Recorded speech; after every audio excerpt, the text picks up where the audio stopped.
Cam Newton. He was talking about women lose value with the more children that they have. Most women are going to stay there, be there, and raise the child. So that devalues them in a lot of people's minds. She certainly lost some leverage. Cam is telling the truth. People don't want to necessarily hear it because it does feel like it's an assault on their self-worth. The opportunity cost is high and the convenience level is low. Clifton Powell stated that he did not learn how to love until he was 69 years old. It's entirely possible. How long are we going to make excuses and then in the same breath say that I know it's on me? Healing is optional at 20. You haven't gone through a lot, but it's mandatory at 60. Clifton Powell did zero to me. He owes me no accountability. There is this myth in regards to the dating pool and how wide open it is for women when they're younger and how apparently it's their fault that it's less when they're older. I think she is right about her prospects not getting any better. I think she's wrong about the cause. I'm just going to say it takes discernment from both sides. There are good men, but they're not around the corner. There's just never going to be enough of those men for all the women who want one. Welcome to the season 7 premiere of the BLC Pod. Pew, pew, pew, pew, pew. And not only do I have all of my people with me, and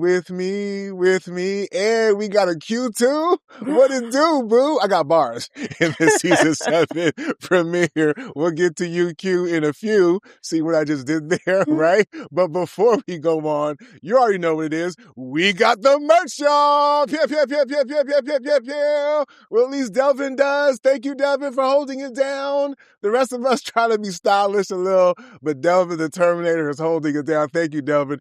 Get your merch, right? And when I say we got our people with us, that includes y'all out there. Don't forget to like, subscribe, follow, and all of that good stuff. I am just so super excited to be here for the season 7 premiere. And of course, we got to start with the first lady of the BLC pod, SNM Jones is in the building.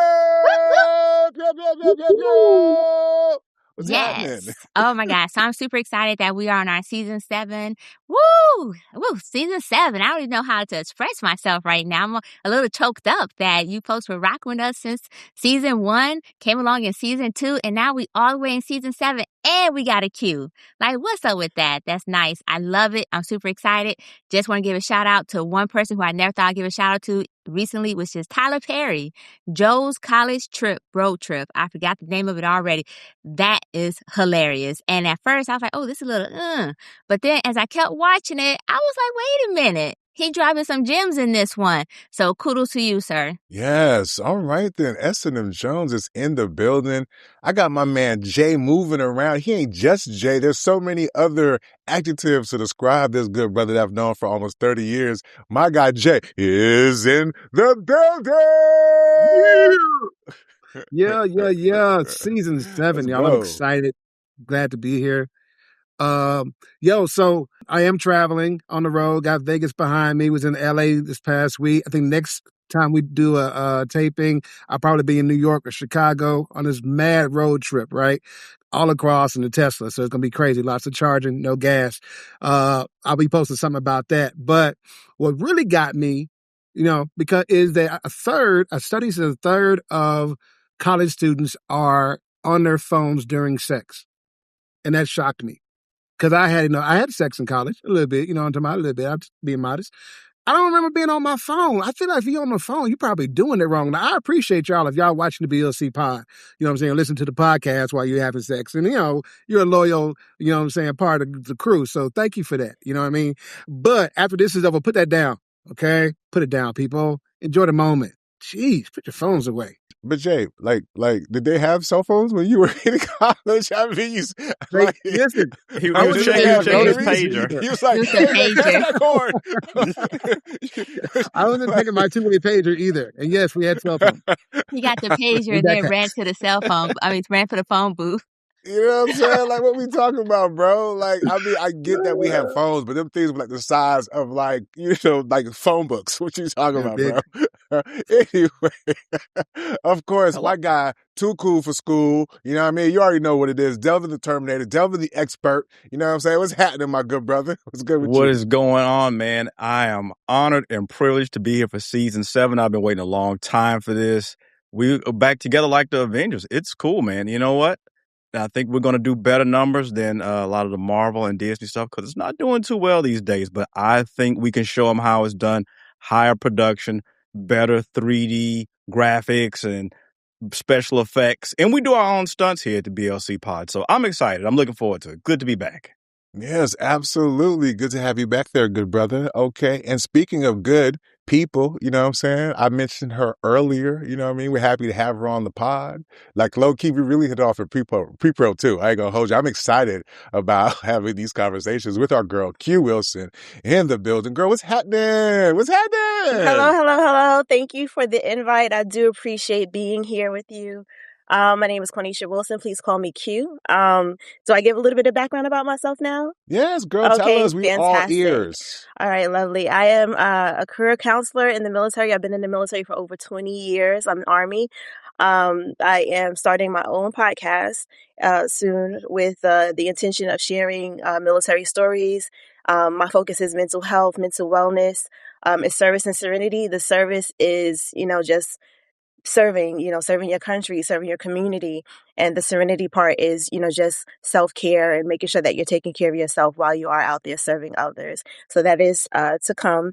And I'm a mental health first aid instructor. So I figure I try to incorporate all of that stuff. And I am also studying to be a death doula, get my certification to be a death doula, because I just feel like that's one of the conversations that people don't talk about as well. And thank you so much for sharing your platform with me.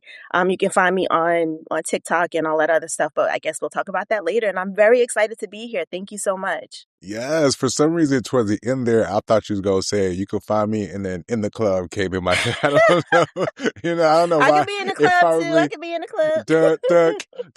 You know what I mean? I mean, 50 almost died, but I mean, I don't, anyway. You said she was a death doula. Okay, I got to ask this though. I'm not going to lie. What exactly, I don't want to be the ignorant one here, but what exactly is a death doula? Can you just tell me what that is real quick? Sure. So a death doula is someone who helps people on their transition, at their end of life, whether it be cancer or whatever, or someone who's grieving, basically, they need help. They don't have anyone who they can turn to help them, celebration of lives or, planning for funerals and stuff like that. And I just feel like for myself, our mortality is something that we know we're going to face, and not enough of us talk about it, or, so many people, they pass without wills and they're 66. And it's how do you not have a will at 66? How is that not a conversation that you had with your family? So yeah, that's why I decided that, like I said, as a part of mental health and all that other stuff, I figured I'd come to terms with my own mortality and to dive into being a death doula. And it's been a good experience so far with the teachings and the stuff that I'm learning. Well, listen, I mean, I ain't gonna hold you. I might need a death doula at some point, right? That makes sense because it's a hard thing, right? To provide assistance to people going through that transition. I mean, that's a lot of heart. Oh, right. You know what I'm saying? All right, girl, I see you. We see you with the heart over there. You got me now. Huh? I said, you know who I am now, so you need me. Yeah, no, listen, man, we appreciate you 1,000%. I mean, that's real work right there. I mean, it's not everybody ain't built for that if we're going to keep it a thou wow. You know what I'm saying?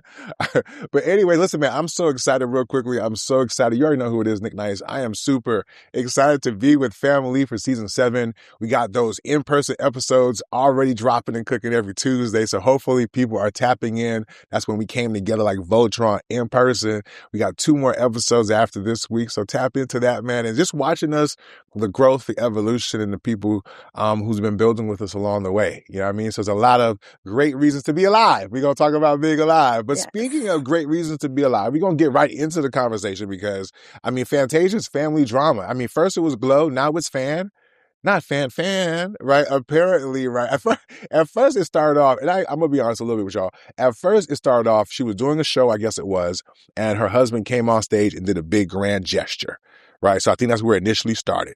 Her father, who apparently she's not as close with, saw that grand gesture and then went on social media to blast it and be like, hey, he only did that because he's stealing money. You know what I'm saying?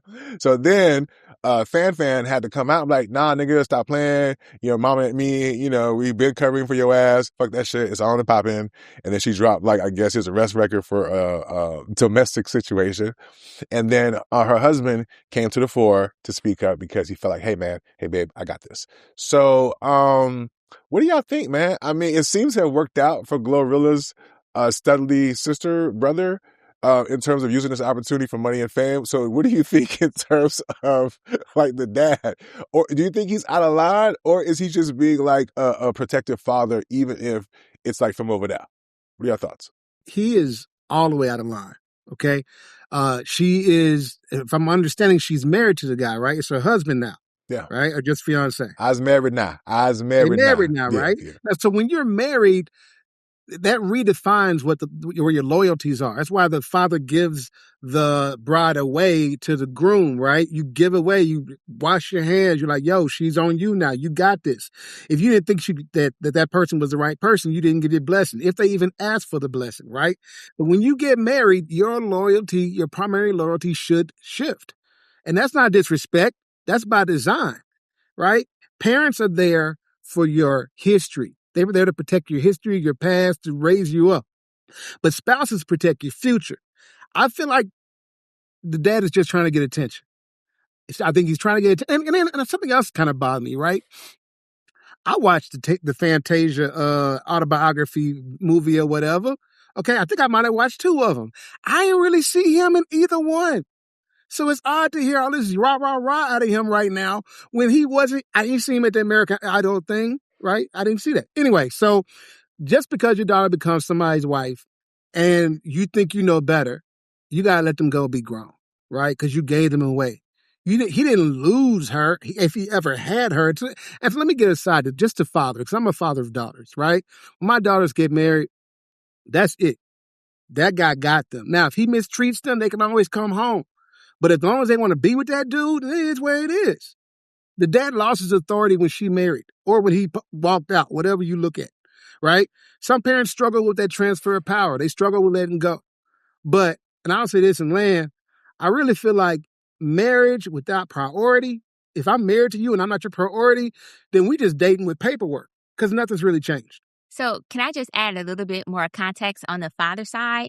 So the father basically said that he recognized that his daughter is naive and has been naive in her choices with men and is easily manipulated, and felt that this guy, who apparently had a prison record as well, I guess it was 5 years or something, and then they got married, he was like, this is just another form of manipulation, because just last week, as Nick indicated in the story, he stole this money and then got that lady fired who reported it. And so I'm just adding some additional context to where he may have felt like he was protecting her, because he said that, hey, this re-proposal was just like, I want to call it the Offset Cardi B moment, right? Where he was like, yo, I cheated again, but here, let me do this for you. Where in this case, it was financial, right? It was like, yo, I may have messed up, but that's hearsay. I'm not saying it happened or not. It's alleged. And so this was his big Offset moment. And as a matter of fact, it almost looked like that too. Like he was like, oh, let me look at the Offset playbook because he kept Cardi B that way. But this is just some additional context that I'm adding. That's all. Okay, let me push back a little bit. Just a little bit. And my pushback is this. The father's time to have all this input was when she was growing, and he should have been giving her game. Then maybe her picker wouldn't be so bad. But she's a grown woman now. She got her own kids. She got her own career. She got her own life. Bruh, don't bring the public into this thing because you don't have no sway with your daughter. Fall back, bruh. Fall back. Can I add to that? Because it's like, I really want to just double tap on the fact that it's like he didn't have to bring the public into it. It's like, if you have a loved one, if you're not communicating with them or whatever, it's like someone from their camp brought it to your attention, then you go to someone who you feel they trust. You go to someone that you feel that they will listen to. You don't put their business all out there and then be like, oh, it's like you're making them feel ashamed. You're making them feel like they have to defend their husband and their choices. It's like, if you think that they're making a mistake, why are you putting them in a position where like now they have to like stand stand their ground with it, because it's like, no, like, you're not gonna like go to the public and say all of these things, because now I'm gonna defend my decisions. But if he's like, oh, like, this person from within their camp came to me and they said this or whatever, then it's like, you know what? I know that she has favor with this person. I know that, that she looks up to this person or has a foundation with this person. I know she won't listen to me. I'm not, she doesn't care about me. She doesn't care what I think. I'm not going to go to her. I'll go to this person and I'll try to see if I can, plead my case to them and get them on my side, so that, because I love my daughter and I care about her and I feel like I feel responsible for her. How you feel responsible for someone if you putting their business all out there in the street and be like, oh, if they don't listen to me, then they dumb. That's not, to me, that's not love. But what if he asked for prayer? He did say he asked the public to pray for them. Does that help? Does it count? So for me, you can do that without putting their business all out in the street. It's like, oh, my daughter's going through something right now. She's going through something very tough, and I just ask for your prayers for her in this time. You don't have to be like, oh, well, her husband stole money and I got receipts. So that's just my opinion. It's church messy. You know what I'm saying? You tell a person business doing the prayer request just to air out their dirty laundry. No, it's not cool. I can't really take anything away from what you guys said. We've seen this with other celebrities, especially when they got married. The closest one I can think of, Candy went through the whole thing with her mom and Todd trying to steal your money and everything. So I think whether it was this guy or anybody else, I think her dad would have probably had an issue with it. Probably, like I said, money's missing. They came to him with it, allegedly. Okay, cool. Well, handling it on the back end, inside the locker room, that's the correct way to do it. Now, why he did, but it just even if he's 100% right and is well founded, that's cool. But the format what he did, it makes it just look messy. If anything, it's going to make a double down. Like, oh, nobody's like, oh, now that you blasted me in public, now I see, now I can hear you better and where you're coming from. And even with the whole naive thing, Fantasia's not a spring chicken, man. She's up there. If he's right, she's just going to have to deal with it. She knows what kind of guy she's dealing with. Hey, listen, naive is cool, but at some point you're going to have to own it. And she might get taken for a ride, but she's a big girl. He's going to have to deal with that. He's going to have to suffer through it with the rest of us. Yeah, because I hear what y'all saying, and I want to say that y'all are probably right, to a certain extent. I do want to say that. I want to lean with y'all. But I feel like when y'all talk, y'all don't think about it from the father's perspective, right? I think he said that somebody had gave him some information because just a few days prior to that grand gesture, there was some information that he had received, right? That made him feel like, oh, wow. Now, mind you, as a spectator from the sidelines, when I initially saw, so for me, I was exposed to the big gesture, right? Immediately when I saw it, I thought to myself, what did he do? I know I wasn't the only one. Any real thing out there, right? S&M mentioned the whole Offset thing. Like, the first thing was like, what did he do? So off rip, he's guilty of something. So if we're going to keep it a buck right now, right? A little bit, right? We got to be honest a little bit, right? So that's number one. And then number two, so the question becomes what? So we're saying it's not cheating. So it makes it more plausible that there might have been some things happening financially that, was of some concern. I watched the father's video. He said things like, hey, yeah, I don't talk to her. He doesn't look like somebody who's in her life and feels like he's going to lose anything by bringing this truth out. Right. I guess, we start to think about a person's motive. OK, like, I don't know. He's not giving me he finna start doing TikToks necessarily. I don't know. Right. When he was talking, I'm trying to judge whether or not he was coming from a real place. And I guess if I had to say, yeah, I think he believed like 85% of what he was saying. You know what I mean? Like, I really do believe that he did. Now, so boom, if that's the case and he has credible information and he's not talking to his daughter, if he doesn't have inroads in her, he did say, like S&M said, hey, man, pray for her. How you going to get the public to pray for her? You know what I'm saying? Without giving them proper context. And not to mention, like, everybody just saw the big gesture, right? And he knows that he saw it worked out with Cardi B, but he also found out how it worked out for Cardi B. So I'm just positive, right? So, right? So I'm just positing that in a patriarchal society, a father maybe never totally gives up claims to feeling for his daughter and wanting to protect her and wanting to look out for her in some meaningful way. So I get it. You're saying, hey, she made her choices, but if you knew she was with a dude who was stealing from her, you mean to tell me you just like, whoops, she's gonna have to find out the hard way. I don't know. I don't got daughters, but I just couldn't imagine I would just sit idly by and watch some nigga steal from my daughter. You know what I'm saying? Now, I would hope I would have the relationship and the communication and all that with her to be able to effectively and maybe quietly deal with the situation. But if I don't, regardless if I still love her, y'all telling me, oh, well, I'm going to sit on my fucking hands. I'm sorry. That's not the father I am or the father that I would be to my daughter or my son for that matter. You know what I'm saying? Let my son come home with a bitch who tries to steal money from him. You think I'll be like, hey, son, you're going to have to learn the hard way. Nigga, please. Y'all niggas will be in your son's ear too, talking about your son. She'll go, nigga. Y'all not going to say idly by. Get the fuck out of here, y'all lying asses. Not at all. No, not at all. It's not about standing idly by. It's about the right way to do things. You know what I mean? Because it's like, if you are saying that, oh, well, I'm going to put her on blast, I'm going to put her business out there and thinking that it's like, oh, you know what? I'm going to come to you now. It's like, no, there's a way to do it. If you are concerned and cared about someone that you love, like even the interventions, they started putting interventions on television like that's somehow like really going to help the person. Like, if you know that someone's doing something, whether it's their pastor or whether it's like whoever that they have a close relationship with, that they're gonna listen to, if it's not you, because like you said, hopefully you have a good relationship with your child. But if you know that you don't, because he literally even said, oh, I don't care what she think about me. How is that your dad saying, I don't care what my daughter because thinks he's trying about to save me? her. He's trying to save her. He don't care if he looked bad in this situation. It is more important for him to try to save her than it is on how he looks, right? That's why I'm saying I kind of believe him. That's number one. And number two, like, come on, man, we're acting like everybody's perfect. They're not. There's a lot of dysfunctional families out here, right? There's people who are not famous, not talking to each other, right? Like, come on, man. Shit, I got family members blocked right now. What are we talking about, okay? So people be having real family dynamics, right? And they got to work through it. And that's their family dynamic. And he's doing his... Last question. You don't think he's for real a little bit? You think he's just making all this up? You don't think that... Wow. Okay. I don't think it's for real. I'm gonna tell you why I don't think it's for real. Hold on. Last thing I'm gonna say, I ain't gonna hold you. Like I said, when I first saw the video, I immediately thought that nigga was guilty of something. Okay, from Jump Street. So if y'all want to walk back from that or give him a misdemeanor, okay, because we're saying he either cheated or he stole some money, right? I feel like he could make a credible argument as a husband. I could never steal your money.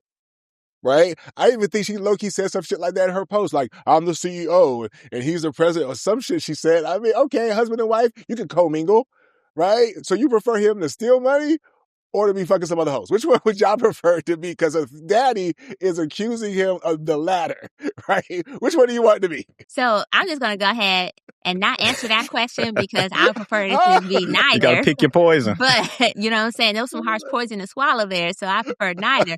But I will give the father grace because he did say that they haven't talked.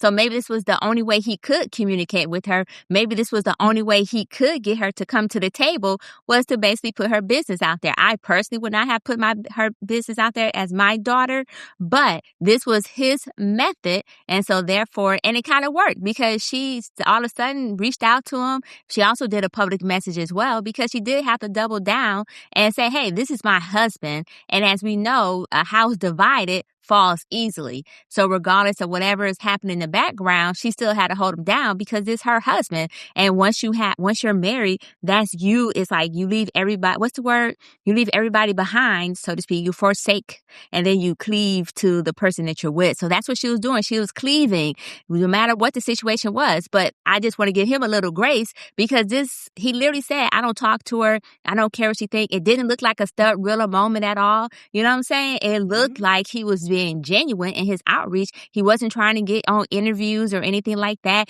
He was just like, yo, let's just pray for her. And I'm putting her business out there, but it's because we don't talk. But these people thought enough about me to get involved that they told me, the person who she don't talk to, about this situation, hoping that there's something would change or something like that. So I'm going to give Pops a little grace there. You know what I'm saying? I know Jay was like, nah. So go ahead, Jay. But here's why. My reasoning is this. When he came out, what did she do? she circled the wagons, right? He backed her into a corner. She Initially. got even tighter with her husband. She backed him. She supported him. She did whatever. If he was trying to drive a wedge, it did not work. Yet. Whatever he was trying to do, it didn't work. So then I got to wonder, sir, who are you doing it for? You couldn't have been doing it for her because nobody really thinks that would have worked. So you had to be doing it for you. You That's must not have true, wanted some Jay. attention. That's not And true. he's not doing interviews, but he will. If he plants the thought in her mind, it may not work today. It does not mean it may not kind of make sense or flower later, bro. Like, he was trying to get a message across, right? So sure, she's going to have the defensive response, but it might work. Last thing I do want to say to Fantasia. Fantasia seemed like a really good woman, like the type of woman who would stand by her man. So kudos to her for doing that. But I ain't gonna lie, I do kind of side with the daddy a little bit. She does give gullible vibes. You know what I'm saying? She does give. I'm saying, like, if you know a woman got a bad picker, or it's like you got a soft spot for losers, right? I mean, I'm not calling the guy a loser. He seems pretty stand up. I like his response. But I'm saying, like, was he in prison? Somebody said that. I'm not saying niggas went to prison are losers. I'm saying, like, you know, I'm not. Don't come for us in the comments. All the disclaimers, just refer to the disclaimer at the top, okay? That's all we saying. Refer I'm to the not saying disclaimer. those things. Like, wasn't she married before? This is not her first rodeo, right?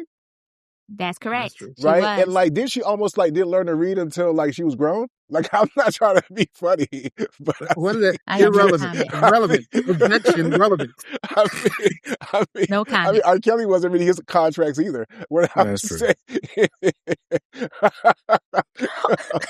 no, never mind. Yeah, let's go ahead and never mind on that one, because I don't know where you was going with that. But you know what, though? Speaking of flowers and getting things late, so for a Fantasia case, the issue seemed to be loyalty. You know, the question of loyalty. Who should she be loyal to? Her husband, her father, and we all know the real answer to that. But at the end of the day, we got to give him grace because he's coming from a generation that needs grace. And that brings us to our next story, which is Clifton Powell. I'm not sure if you guys seen that clip, and I know, and when I say you guys, I mean you guys out there watching us, but we've seen the clip, and it was amazing to watch this young man come at Clifton Powell, because Clifton Powell stated that he did not learn how to love until he was 69 years old. Yes, 69, not the position, the age. And this is a problem. Oh, wait. Disclaimer. Let me not jump I don't get ahead. the Let me position. not jump ahead. And so, How to love. so exactly. So my question to you, at what age, okay, there's multiple questions. So let's break down to the first one. At what age do you actually take responsibility for childhood trauma? Because that was something that came out in regards to how he was raised, right? So where's the accountability here? Or do you feel like this was more of a generational issue where this young man couldn't understand where this older gentleman was coming from because they're coming across two different generations? I think he's a boomer, damn near silent generation. No, I'm just kidding, but boomer. And the other guy, I believe, was like Gen Z. What are your thoughts on this? Yeah, I mean, it was really, really explosive. I thought the young guy, he should have had more grace for him, because I did, you know, because it probably reminds me of my dad. He's thinking from my dad's generation, you know. The guy the younger cat, he's looking at it like, oh, I've got all of it. He's like emotionally available. You know, he shares his feelings. He's open up, and that's one of the things that's been inculcated in society, like men like feeling more and being more emotionally expressive and open. Clifton Powell, his generation, he didn't come from that, right? So it's entirely possible and likely that, you know what, this is really when I'm learning how to love and really open up and be vulnerable. And that's okay. I gotta give my old school guy grace. I think, you know, coming at your elders like that is some real out of pocket shit, but that's me because I'm in the unk status now. So I don't want the YNs coming for me. You know what I'm saying? So I'm just right behind Clifton Powell. But for me, it's a generational thing. They didn't have all this therapy speak and this therapy language that we have now, and everybody's a pseudo online therapist, and they have all this, you know, ways to express themselves. They didn't have that kind of stuff, man. You know, he just kept a lot of stuff bottled in, a lot of men from his generation, and he just ate it. He wore it on his sleeve. He may go to the pool hall, may go have a beer or something to go fishing, and whatever trouble you had in life, you just dealt with it. So it was a generational thing, but young cat was out of pocket. Very, very, very estrogen riddled young cat there. So I agree. I agree, but I just want to say that like the way that I saw it is just kind of like in the same breath that he said, you know, that we are responsible for our own lives and our own choices and decisions. He also said like, oh, well, my parents were the, you know, children of slaves. And, you know, so it's like, which one is it? Like, are you going to be accountable for yourself and your decisions? Or are you going to blame the fact that you feel like you didn't know how to love on the fact that, you know, your parents were children of slaves or, you know, whatever the case may be. So it's like, for me, when you get to a point in your life where you, regardless of if it's therapy or whether it's just like looking down the street, because it's like, I know that there are things that happen in my household that I thought were normal. And then you look at someone else's family and you're like, you know, I like that a little bit better. I think that I'm going to go with that. I think, you know, when I go into my relationship and my livelihood and whatever, so it's like not to say that you can be 69 years old and now today is the first day that you realize, you know, that you realize love. It's like you had a lot of time throughout those years to see what right looked like and to model your relationships on what right looks like, you know, because it's like if you feel like damage when I'm in a relationship and things aren't going well and I see things that were going on for myself, speaking from my own experience, I was like, I'm the common denominator. You know, so I really had to look at myself as the common denominator and take accountability for like what I wanted in my relationship. So yeah, to be 69 years old, yes, the young gentleman was wrong in like not respecting Clifton Powell's truth, but at the same token, it's like how long are we going to make excuses and then in the same breath say that, oh well, you know, I know it's on me, but look at what my parents brought to the table. Can I ask you a quick question, Q? Because you said, how long are we going to make excuses? Like, who exactly are you pointing that question to? Or a better question, let me just take it off of you. Who do you think that young man was pointing that question to? Like, The individual. I'm asking. So you're saying that because that young man doesn't know Clifton Powell, right? Right before then. So is he asking for accountability from Clifton Powell at 69 having this conversation? Because I was trying to understand, like, when you say, you know, we're tired of hearing da-da-da-da, like who's that pointed towards? Oh, I love that. Or is that just a broad? Yeah, no, I love that question because people will always come to me like, well, they said, and I'm like, well, who's they? Like give me a name because I want to call them on the phone. So it's like, I love that question. And so when I say how long are we going to make excuses? I'm talking about we as in ourselves, us as individuals. Like when we come across something, so for example, if I'm dealing with someone and they're like, oh, I have no time at all, like, you know, for mental health, you can wake up 5 minutes earlier. You can wake up 10 minutes earlier. So it's like we make excuses. And when I say, you know, I'm talking about individual accountability for whatever. So it's like, I'm not saying, you know, men or women or any type of race. I'm talking about individual accountability. So when I say we or they, I'm talking about that person. If that makes sense. I want to come back to that. Yeah, no, okay. I got you. Go ahead. Right. Go ahead. Somebody else want to get that. I want to let y'all have a chance at it because go ahead to unpack this. Go ahead, Jay. Yeah, I know I said in the off-season conversation I would not be as diplomatic in this new season. You did but I'm going to be a little diplomatic at first, right? Of course, we all agree that the young boy was just completely disrespectful. But I want to hear what Clifton had to say, right? Because Clifton was saying, look, nobody taught me how to love, right? He was like, I didn't figure this out till not very long ago. And I think that while people are quick to chalk him over into, you know, grow up, you know what I'm saying, put your grown man pants on or whatever, I think what we're missing is the fact that, you know, like for even Q was like, well, you had all these years to figure it out. And I'm asking, where were the examples, really? Because there is no perfect relationship, right? And so really, you know, even beyond there not being a perfect relationship, where were the examples that he could model to learn love as a black man in Hollywood, no less, right? So I think he deserves some grace for that. You know what I mean? I think he was trying to share a truth. We're showing a lot of grace. Well, I mean, because I think he has a legitimate story, right? Because as a guy who grew up without his dad, I had to learn women on my own. Right? I had to learn to figure them out all by myself. Nobody schooled me. My mom didn't school me. I didn't have no sisters. And my brothers gave me just a little bit of game. Right? So learning how to be a man, learning how to love, or whatever as a man, or show up in a relationship in a certain way. These are things I had to teach myself or learn from my peer group. He was saying his peer group was lacking. It took him a while to teach himself. So I'm going to respect his vulnerability. Okay. But I am going to agree with everyone, anyone who says that trauma has to stop being your backstory, right?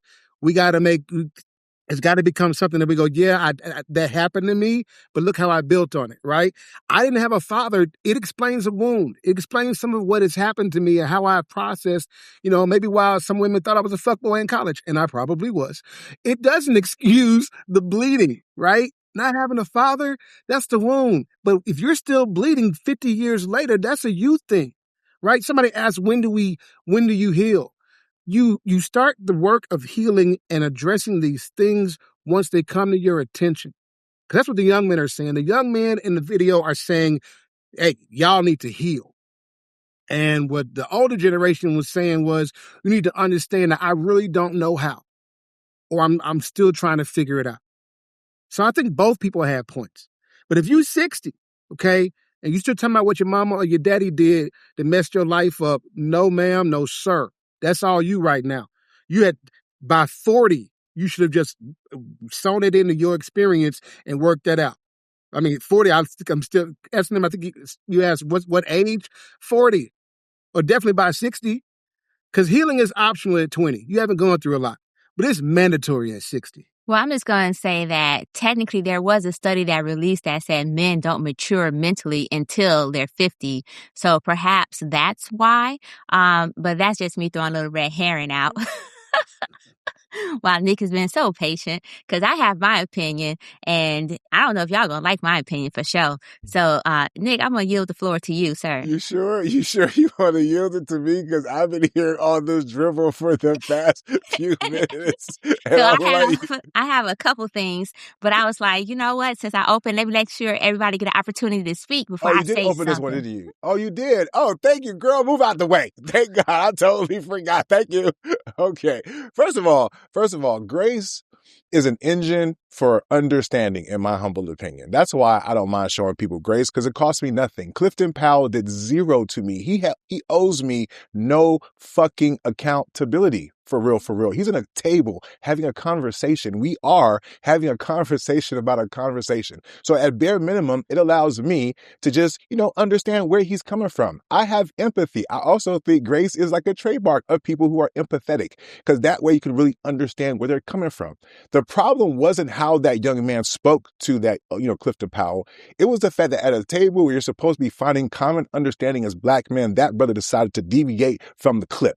Like deviate from the program, right? And he got emotional and he wanted to project, and he deviated from the fact that older man was there on his own volition to have a fucking conversation. He didn't owe that young man no fucking accountability at all, right? And if he had enough grace in his heart and wanted to really understand, because I thought that was the whole fucking point of conversations, maybe he'd understand, because I promise you, the way that man's probably lived his life, he hasn't been an asshole to everybody. He's loved people. People have felt loved by him. If you think at 69 years old, he was really saying, I finally learned how to love because in 69 years, I never loved nobody or properly, get the fuck out of here. We got parents who acted like him and we felt their love. It might have been different. It might have been archaic, but because they were our parents, we fucking understood it. The other irony of the shit, right? Y'all young people who swear y'all so fucking emotionally intelligent, that was the most emotionally unintelligent shit that I've seen at a table. Right? Who's supposed to be more responsible for their emotional intelligence? If you're claiming you're that young person who's worked through and you've healed and all that kind of stuff, then fucking act like it. Right? Because to me, what I saw was an older brother thinking that he was going to try to impart some knowledge that, hey, man, maybe you can get to be 69 and have to learn some new shit. I'm willing to be open and vulnerable to express to y'all. I went through that. Doesn't mean that he was not loving somebody properly. That nigga was not your father, my guy. Right? The nigga you ain't talked to in 6 years missed me with some of this fake emotional intelligence shit that y'all young people, and y'all be so arrogant and ignorant at the same fucking time. It's okay just to fucking chill and listen. That moment might not have been about you, my G. And then I got so much more to say, but I want to chill and let everybody else get there because this shit is asinine. And also, and I'm going to let S&M go after this one, right? Because in a larger context, these young brothers was fake protecting black women in the conversation, right? Some of y'all we got a little extra saccharine up in there. Sometimes be like, I want to fake protect black women because in truth, the target, the black man, is the one you're really lashing out with because he's the one that caused hurt. There's a reason why you haven't talked to your father, my guy, right? Heal that. Still, you still got work to do. So before you sitting out there pointing your fingers, work on the shit that you clearly are bleeding from in that conversation, right? But lastly, because I want to bounce past it to S&M on this point. If the conversation was a 69-year-old man admitting that at 69, he had finally he's learning how to love. And we want to have a conversation about accountability. And then we also want to talk about how, because y'all young people, whether you're 30, in your 40s, are so much more knowledgeable than our archaic uncles and fathers of them, right? Then please explain to me, do black women know how to love? Black men? We're going to talk about it a little later. But like, if the offense of knowing how to love, when are y'all supposed to get it? When? Because at least he's willing to admit he just got it. Some of y'all still ain't admitting this shit. Right? I'm going to need you to go on and show that young man some grace. Yeah. No, I was going to say, first of all, the fact that he said, and this is the fact that he stated that he's learning how to love from the woman that he's currently with. She's showing him through his patience. So to answer your question, that woman right there is already showing black man love. So, and that's not even the topic. We're not going to switch to black women when we're talking about black men in the first place. We're not going to do the whataboutism that you be pinging me for. And then here you are doing That's it. not what I did, sis. I'm going to know. That's not what I did. I was pointing out the irony that these fake brothers were supposedly protecting black women, but they don't never address the shit. Like, that's what I hate about them, about some of their rhetoric, because they don't even know for real, nor do they participate for real, but they got so much to fucking say, and they be pointing their fingers. Move aside, young man. This ain't your mama, okay? He's not married to your mama, my boy. Okay, I'm sorry. So go ahead. So with that being said, for the young man in question, I do believe that he got riled up. One, because Clifton may have cut him off, but that still was an excuse for him to get riled up. The reason why he really was riled up was because he was healing from his own, or trying to heal or move through his own emotional wound that he had towards his own father. So there was some projection. I would agree with that. But he had a valid point about something, though. His valid point was that why is it the black woman's job to help you heal? Why was it that it took that woman that he's currently with to teach him how to love versus, because you guys are like, well, did he see it? Was he showing? So she's showing him, and his argument was, why is it the black woman's responsibility to show black men how to love or to heal black men from their trauma or and whatnot? So that's what I pinged on for that part of the conversation. I also recognize, though, that it was 100% a generational thing, because they do talk about this emotional intelligence, but let's be honest, that generation didn't have the same language for emotional health, because it's not even emotional intelligence, it's emotional health, because he acknowledged that he grew up with gangsters, hustlers, and so forth, and let's look at his roles that he played, too. And now I know why he played those roles so well, Pinky, because it may have been a little reflection of a little something. But anyways, regardless of the case, I think that, one, I do agree that trauma, it explains the behavior. It doesn't excuse it. I should give him kudos for taking that moment to be vulnerable, because I got to say, this is the first time in a public space that I've seen a bunch of black men open up like that. And the fact that he chose to be vulnerable at his big age and acknowledge that, that's kudos to him. That is him taking accountability. And the young buck was like, yo, you're not even taking accountability, when in reality, he was taking accountability for learning now, for seeing it now and discovering it now. And as long as he's still on this earth, you know what I'm saying? That's what we're here for. We're supposed to be in a constant state of learning anyways. So regardless of he learned at 69 or 39, is just the fact that he's still learning. And so I give him kudos for it. It's just like a delayed accountability is what I'm going to call it. But the accountability is still old, and he's taking it. So the young buck was really harsh on him. I think the young guy actually needed to go back and heal his wounds, like we said. The one thing that I took issue with was there are so many people, so many men commenting on the fact that he may have been gay and saying that he had no right to speak on it just because of that. And I felt that was wrong, because he's still a man at the end of the day. And he also suffered from his own wound, father wound as well. So that's the part that I really was like, wow, that's messed up. But growth can happen at any time. And he seems sincere to me. So Can I ask you a question? Mm-hmm. Yeah. Who said this was black women's responsibility? So that's the best Like we're in the part. conversation. We're in the conversation. Did Clifton Powell say that it was black women's responsibility, or did he describe, in happenstance, relationship or otherwise, that it was a black woman who happened to help him? Did he say that this is a black woman's responsibility, or was that an example of projection that you pinged on, right? Because and attached to low key, because when did he say that? So he never said that. It was actually inferred, though. And to be honest, in our culture, there's always an inference that black women need to do this or black women need to do that in our culture itself. I'm talking about in that direct engagement. Do you feel like, because I didn't get that he was saying this is black women's responsibility. It goes back to what I was just saying. Right? Because I was just saying that and this is the part where you mentioned the whole other part of the conversation, because some of us recognize that people put stuff into the pot that don't belong in the pot. Why? Because maybe they don't be in the pot. They don't know it would be bubbling in the pot. And they kind of confuse the pot a little bit. So that's what I was saying in terms of they put out this idea, protecting black women. He never made it black women's responsibility. If you're in a relationship with somebody, you might learn a thing or two. I think he was referring to the woman that he was in a relationship with. Right. And she might be like one of those new age healed people who helped him to release his chakras. And he's over here eating gingerbread, like doing some new shit. And he's like, yo, I'm coming to a different awareness. And it's like now he's saying that, it's black women's responsibility to be all these things. When did he say that? So once again, I already said that he didn't say that. I said the young buck made the comment that it was black men act like it's black women's responsibility.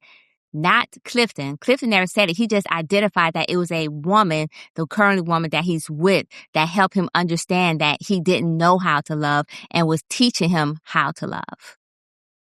Okay, so I want to just jump in real quick on this, because to me it's like an argument about what? Because who learns to love in isolation? I don't know if anybody really does. We all learn to love in relationship to other people, right? We can love ourselves, but learning how to love another person means listening to them, responding to them, giving them what they need, being sensitive to them. So, of course, he was going to hopefully meet somebody who would teach him how to love and help him to learn how to love. And all this talk about black love, we would hope it's a black woman, right? I don't even understand.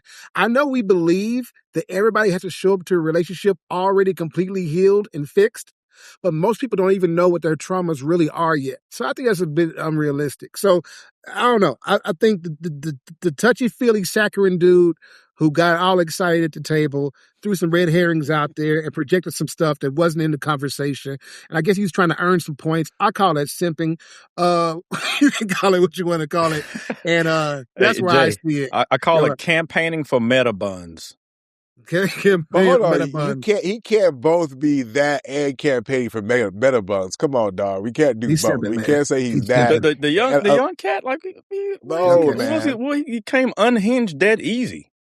Well, do some push-ups. Shit. I think legitimately he was responding to some trauma or whatever, right?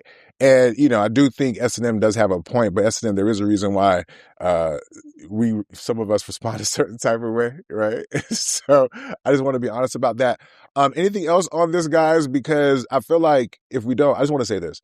I hate, like, if you're at a round table and the whole goal is for people to feel vulnerable and open to have their experiences and to communicate, you're trying to learn. Like, sometimes people just don't be listening to understand. Like, it ain't that hard. You don't know that person. They're expressing a story. They're expressing their truth. They don't have to be clashes. I just hate when the purpose of such a conversation, I'm glad they were able to, like, temper it down a little bit. But even for me, I hate that it escalated that to even that. I hated that it needed to do that because why? Right. And so, and I also hate the fact that it be the people who think they're the most healed who show you that they're not. This is a perfect example of people walking out here thinking about, I've done all the work. And no, my brother, you have not. You have not, sir. And it's okay to say that. I don't think he was trying to be disrespectful. I get your point, S&M, that you feel like he cut him off. But if you listen to that flow, especially when you're vulnerable and especially when we're men, if we don't do it enough, nigga, walk on eggshells around me, fam. The shit can get lit up. We got to stop pretending. We want men to automatically go from, we don't communicate. And then when we try to communicate, we got somebody trying to invalidate what we just communicated. And it might not be up at that point in time, nigga. I'm old enough to be your granddaddy. Why are you talking to me like this? You know what I'm saying? The fuck? You black or no? Because this is how we rumble over here. You know what I'm saying? Fuck we talking about? Show soft ass. You know, any other thoughts or conversation before we move on? You know what I'm saying? Because I'm going to tell you who's telling you that she tried to move on, but it didn't work out. This good clean sis was on the internet. She was kind of cute. She was giving me Diane Carroll a little bit kind of vibes in the face, but she was cute. Anyways, the point is that she's saying, you know what, this whole dating pool myth that you guys be on talking about, oh, you know what, a lot of women, you know, they miss their opportunity to pick good guys when they're young, right? And so when they get older, it's like, oh my God, you're wondering why there aren't any more good guys. And she's calling cap. She said that wasn't that many back then. You know what I'm saying? And it's gotten even worse now. She's saying that, look, man, who you want us to pick? The ugly niggas with no nothing? Nah, bro. These niggas was broke back then. They still broke now. Matter of fact, they more broke now. You know what I'm saying? She's saying that there's a myth that y'all red pill niggas, I ain't call no names, Jay. I mean, excuse me, Delvin. Excuse me, whoever's out there. I'm not calling any names. But she is saying, and probably for Sean, if you're out there watching, you're probably saying this rhetoric too. But anyway. What are y'all thoughts? Is she right, y'all? I mean, can we just be honest? Can we be honest? Is she right that there is this myth in regards to the dating pool and how wide open it is for women when they're younger and how apparently it's their fault that it's less when they're older? What are y'all thoughts about that? I think that she is right about her prospects not getting any better. I think she's wrong about the cause. Okay. I think her prospects aren't getting any better because she is outside of her market. Okay. It's not that there's nobody for her to pick. There's nobody picking her that she would like to be picked by. So then what I'm saying is I think she needs to adjust. I think women out there, if you can't find a man, you're looking in the wrong place. Okay. He might not have all three of the sixes. Okay. Maybe he just got a 6-figure income and he's 6 feet tall, right? Maybe that's it. You know what I'm saying? Maybe you got to give and take something, right? And so I don't know. I personally, she looked all right.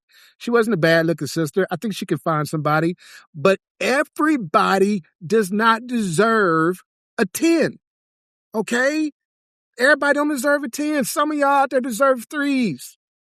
You deserve 3s because you're 4s. Or maybe you're 2s.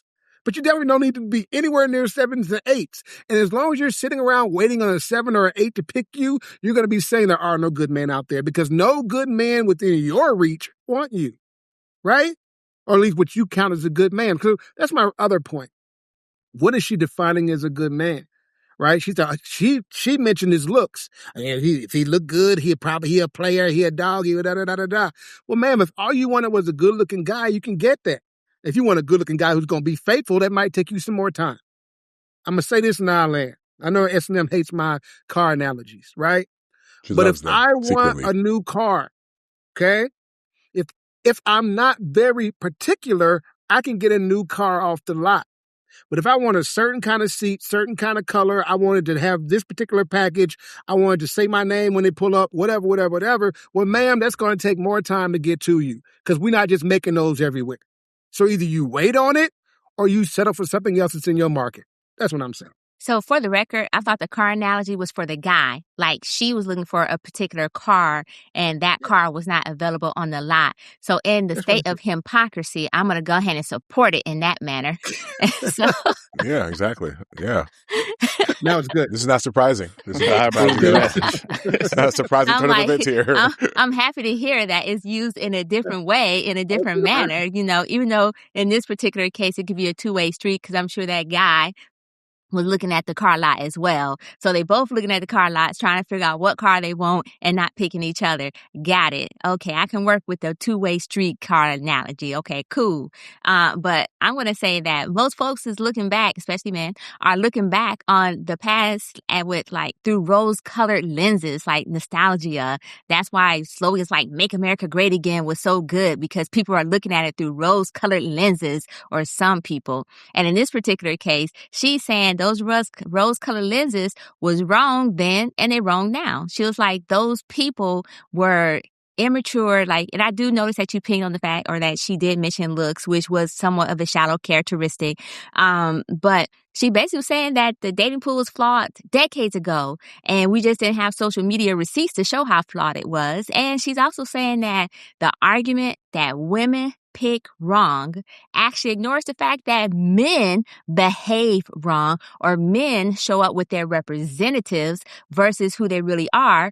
And so while some women may pick wrong, right? I'm not saying that women don't pick wrong, but she's saying that there is actually ignoring the other side of the coin, which is men's behavior or men representation showing up. But more importantly, is ignoring the fact that the men that she was interested in was in the streets too. Right? And those Negroes that was in the streets then grew up to still be in the streets. So if she's interested in them same dudes and same types, then of course the dating pool is trash. And of course that meant she picked wrong. This is the way I saw what she was saying. I personally, because I'm going to have to be 100%, I have no idea whatsoever because I was married by the time I was 21 and I didn't start dating until I was 18. So I couldn't tell you if the dating pool was trash because I married my second boyfriend. And so with that being said, I'm just going to say it takes discernment from both sides, like the guy and the girl. In my case, my discernment said, ooh, I like this guy. Let me marry him because he proposed and we can work it out. And now 27 years later, 27 in April, we're still together, you know what I'm saying? About to hit another anniversary. And so perhaps her picker was a little bit off because she was focusing on looks, right? And there's other qualities, but I also want to just make a note that sometimes people assume nice guys are good guys. And we had this conversation before that not all nice guys, i.e. transactional nice guys, are actually good guys. And I'll land there. So if I may, so for me, on the topic of, the dating pool, I agree that, when you're younger, the young guys do the young guy things. They want to be player. They want to have, 2 or 3 on their, dating at the same time, which is fine if you are communicating to that person and letting them know, like, I'm not only dating you or, whatever the situation may be. But then also, like, for me, because I wasn't lucky enough to, marry my second boyfriend, I have a little bit more experience than that. Even the ugly guys were cheating. It's like, dang, like like you would think that they wouldn't, but because they feel like, oh gosh, yeah, I know I'm a nice guy, I know I make a little bit of money, so it's like I know that they're gonna come to me because they feel a false sense of security with me because they think that ugly guys don't cheat. But even the ugly guys were cheating, and then it's like now I feel like they're less intentional with their dating. So it's like, whereas when, I think that there was like, we were saying something about, like a nostalgia bias. It's like, way back when you were dating intentionally, like you were dating with the purpose of like possibly having, building a strong foundation for a future. Whereas now, like people are dating for fun, I'm here for a good time, not a long time, let's just see how it goes. And, maybe, we have all collectively, not we all, some people have accepted, the side chick role. Some people have accepted the, I'm here for, like, I know that you're not going to want me. Like they've accepted those roles. They've accepted that. So that's where I see it as. It's like, yes, the dating pool has definitely changed. You have ethically non-monogamous people. You have like all these types of situations that were not as well known before, that are now well known, and now they're like out there, loud and proud, like, hey, you want to be in this throuple, hey, you want to be the sister wife, and yeah, the dating pool is definitely, I wouldn't want to be dating right now. Like the things that I hear about people wanting to like meet in the parking lot. It's like, oh, well, let's meet in the parking lot for 15 minutes. And it's like, is that a date? Like, I actually to plan a date, so the dating pool, and it's not necessarily that, people's pickers are off. It's just, I feel like what we are, the society that we are raised in now, the society that we have now, it's more common practice. Like you don't let people come to pick you up at your home anymore because now you're like, I don't want you to know where I live. Whereas before they would knock on the door, they give you the flowers. So it's definitely different now. And I'll just, I'll leave it at that. Yeah. The dating pool right now is definitely, it's not a good man are ignored narrative. It's basically just like there are good men, but they're not around the corner. Like you're gonna have to go and you're gonna have to try to circulate to meet them because they're not gonna come like knock on your door. Basically, I'll leave it at that for me. Wow, this is a good analysis. Listen, I watched the latest video and a couple other ones that she did. she's right in her observation. Piggybacking on Jay, she's wrong on her analysis. There was never a lot of these good guys, or I'm not even going to say high value, in demand guys. That's why they're in demand. There's nothing in the universe that's in demand, and there's a lot of it. So why you couldn't grab one of those guys back then, that's a conversation for another time. That's the thing. But the point that I think a lot of guys are making incorrectly, that's why I'm here, is the quantity of those guys in the sexual marketplace will never be higher than when you are, 22, 23, 25, because they're just going to get dumped out of the market through attrition, getting married, all other kind of stuff, and as you get older, they're going to, acquire things and build themselves up. So yeah, he may not have been desirable at 25. Okay, well now he's 30 and he's got XYZ going on, and you're trying to spin the block, and he's like, "No, I'm good." That's just the way it works. The bigger issue, and she didn't talk about this, is a lot of women, men too, we're talking about women, terrible at talent scouting. You got to spot potential. That's because everybody in their 20s, they don't have shit. There's not a bunch of guys rolling around. There's 24 who make six figures and got all of this fly shit going on, okay? But you got to be able to spot the potential. He can possibly go somewhere. It's like the NFL. You know what? You're a talent scout. You go to the university. He'll be a good fit for the Broncos or whatever. He might be a Hall of Famer. He might be a bust, and we have to trade him in 2 seasons. We don't know. You just make the best guess you can with the information you have at the time. Everybody's doing that, and there's no exception. And the law of supply and demand apply to women too. Ladies, you're no exception. I'm sorry. There's a few of those kind of guys, high in demand guys, and there's a lot of you. You're no exception. So you got to increase your value proposition. There's just never going to be enough of those men for all the women who want one. That's just how economics work. I know people didn't pass that, but that's cool. And there are going to be fewer of them as time goes on. The aunties are dealing with the same thing, because I'm up here with the aunties, because I'm the unk and I'm out here in the streets. They're dealing with the same stuff. It's no different. It's just way worse. She is right about that. So don't let this great guy thing make you pass up on Mr. Good Enough. There are no perfect solutions, ma'am. There are trade-offs. I know that sucks and it hurts, but you have to decide, okay, I can't have everything I want all at once. What of these things is a priority? Because you have to have a hierarchy. Otherwise, it's just a line of stuff that you want. They can't all be equally important. That's weird. Anyway, I'm done. It's weird. It is my mission to bring some level of empathy into some of these conversations, because automatically, I'm not saying hit dogs are hollering, right? Not at all. And I can even be honest about myself, right? Because there was a part in her diatribe where she said, like, if you lit, or if you was that nigga getting married young, then you can't be getting married young and be lit at the same time. And then right after that, she said, but there's rules to the exception. Oh, okay, bitch, you talking about me? Cool. We just want to make sure you stay right. But I'm saying y'all niggas ain't being honest. That's why I'm so glad that we're having this conversation. Y'all are not being honest. I feel like, number one, y'all niggas overvalue y'all niggas. Let's start there. Like, have you dated some of your homies? Have you been in relationships with them? Like, matter of fact, what's so funny is you're friends with them, which likely means that you know their shit, their dirt, etc. Yeah. And somehow y'all niggas gonna come on this Good Clean podcast and pretend like y'all know for sure, even because y'all flatten your word, Delvin, the conversation like, oh, they only like, y'all niggas do that. They only like the, 13% of niggas. That's cap. Right? We've seen plenty of fine women be with ugly niggas who ain't the most whatever nigga. Like, we've seen that. Like, there used to be a thing called game. There used to be a thing that, niggas would be able to get the phone number, little conversation, and who knows what happens after that. Niggas don't got game no more. Right? So we're going to pretend like she doesn't have any truth or merit. You think she was only shooting at the top tier niggas? It's impossible that even like the not high value, how about the good value niggas? We're lame as fuck.